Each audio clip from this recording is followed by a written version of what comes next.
आज अपन पढ़ेंगे हार्मोन द्वारा लिंग निर्धारण की दूसरी विधि के बारे में, जिसका नाम है सेक्स रिवर्सल विधि। सेक्स रिवर्सल विधि है जिसमें भी हार्मोन द्वारा लिंग निर्धारण होता है।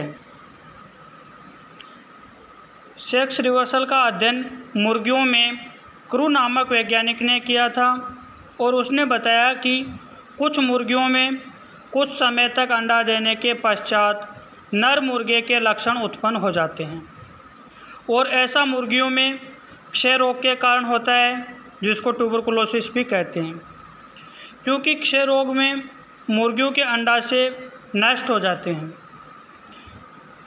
जो सेक्स रिवर्सल नामक विधि है, ये विधि हार्मोन पर निर्भर करती है और इस विधि में लिंग निर्धारण का सीधा संबंध हार्मोन से होता है, जिसका अध्ययन सबसे पहले क्रू नामक वैज्ञानिक ने किया था और इसने बताया कि कुछ मुर्गियां अंडे देने के पश्चात कुछ समय तक अंडे देने के पश्चात नर मुर्गे के लक्षण उत्पन्न हो जाते हैं।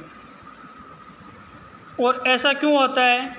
ऐसा मुर्गियों में क्षय रोग के कारण होता है, क्योंकि क्षय रोग के कारण मुर्गियों के अंडाशय है जो नष्ट हो जाते हैं और अंडाशय नष्ट होंगे तो मुर्गी में नर के लक्षण दिखाई देंगे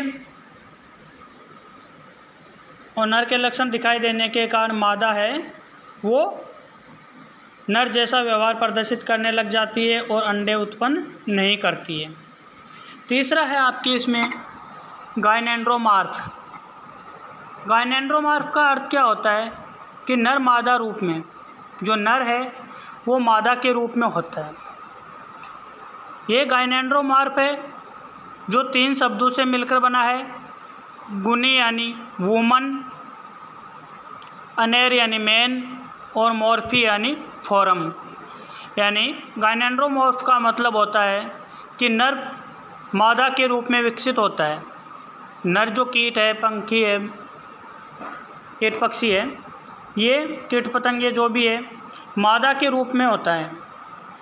वह फल मक्खी जिसको अपन ड्रोसोफिला बोलते हैं, जिसमें आधा शरीर नर व आधा शरीर मादा होता है, उसे गायनेंड्रोमॉर्फ कहते हैं।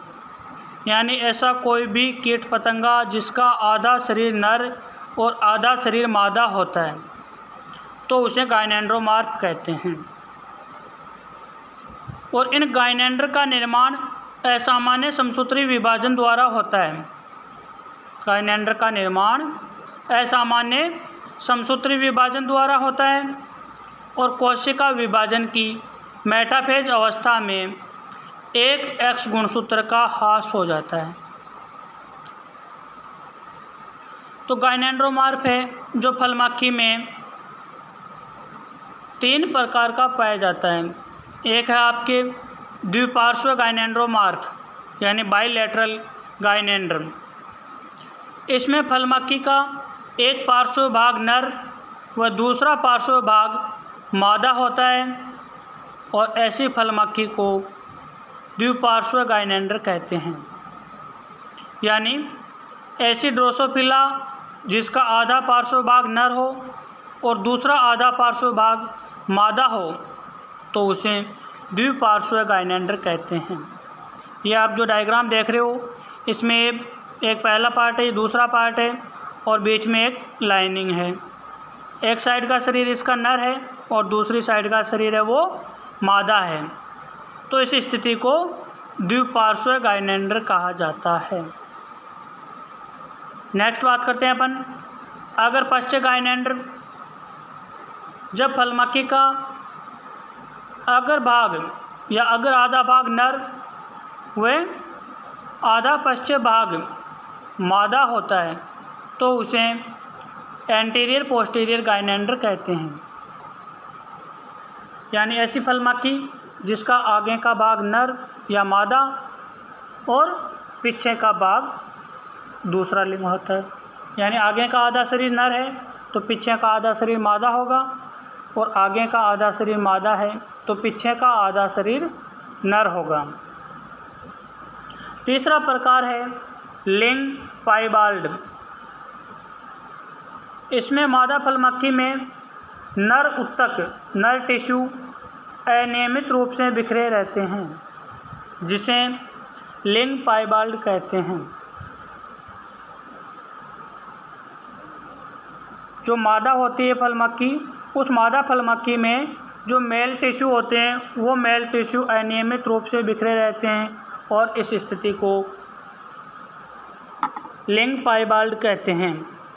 अब अपन बात करें गायनेंड्रोमार्फ के कारणों के बारे में कि गायनेंड्रोमार्फ के क्या कारण हैं। तो मॉर्गन व ब्रिजेज ने 1919 में बताया कि अंडे के क्लीवेज के समय माइटोसिस की मेटाफेज अवस्था में, मॉर्गन व ब्रिजेज के अनुसार अंडे के क्लीवेज के समय समसूत्री विभाजन की मेटाफेज में मादा में एक एक्स गुणसूत्र का विलोपन या ह्रास हो जाता है, जिसके कारण क्या होता है, गायनेंड्र का निर्माण होता है। अब अपन बात करें लिंग निर्धारण के समय के बारे में कि लिंग निर्धारण कब हो रहा है। उस स्थिति के आधार पर लिंग निर्धारण कितने प्रकार का होता है। तो सबसे पहला आपके प्रोगैमिक, इसमें लिंग निर्धारण निषेचन से पहले हो जाता है, उस स्थिति को प्रोगैमिक कहते हैं। जैसे मधुमक्खी में ड्रोन या नर का बनना। जो मधुमक्खी होती है उस मधुमक्खी में ड्रोन का निर्माण अनिषेक जनन द्वारा निषेचन से पहले हो जाता है, तो उस स्थिति को प्रोगैमिक कहते हैं। दूसरा आपके सिनगैमिक, यानी जब लिंग निर्धारण निषेचन के समय होता है तो उस स्थिति को सिनगैमिक कहते हैं। और इसमें क्या होता है कि पशु, पक्षी, पादप, इन सभी में सिनगैमिक लिंग निर्धारण पाया जाता है। यानी जब शुक्राणु और अंडाणु का आपस में मिलन होता है उस समय अगर लिंग का निर्धारण हो रहा है कि नर पैदा होगा या मादा पैदा होगी, तो इस प्रकार के लिंग निर्धारण को सिनगैमिक लिंग निर्धारण कहते हैं। और यह सिनगैमिक लिंग निर्धारण पशु, पक्षी तथा पादपों में पाया जाता है। तीसरा है एपिगैमिक लिंग निर्धारण, यानी जब लिंग निर्धारण निषेचन के पश्चात होता है तो इसे एपिगैमिक लिंग निर्धारण कहते हैं। जैसे हनीबी में मादा का बनना, हनीबी में नर शुक्राणु का निर्माण करेगा और मादा अंडाणु का निर्माण करेगी, लेकिन उस मादा का एक अंडाणु बिना निषेचन के ही ड्रोन या नर के रूप में विकसित हो जाता है, जबकि दूसरा अंडाणु निषेचन के पश्चात मादा में परिवर्तित होता है या मादा में डेवलप होता है, तो उस स्थिति को एपिगैमिक लिंग निर्धारण कहते हैं। तो ये आपको एग्जाम्पल इनके याद रखने हैं कि प्रोगैमिक लिंग निर्धारण किस में पाया जाता है, सिनगैमिक लिंग निर्धारण किस में पाया जाता है और एपिगैमिक लिंग निर्धारण किस में पाया जाता है। ये सभी लिंग निर्धारण के समय है, उनके आधार पर लिंग निर्धारण को 3 भागों में बांटा गया है, जिसमें से कई कंपटीशन एग्जाम में कई क्वेश्चन इसमें से पूछे जाते हैं कि प्रोगैमिक लिंग निर्धारण किस में पाया जाता है, सिनगैमिक लिंग निर्धारण किस में पाया जाता है और एपिगैमिक प्रकार का लिंग निर्धारण किस में पाया जाता है। तो ये आपके जो लिंग निर्धारण का चैप्टर था वो चैप्टर यहाँ पे कंप्लीट हो जाता है। नेक्स्ट क्लास में अपन लिंग सहलग्न वंशागति के बारे में पढ़ेंगे कि लिंग सहलग्न वंशागति क्या है और इसमें क्या होता है।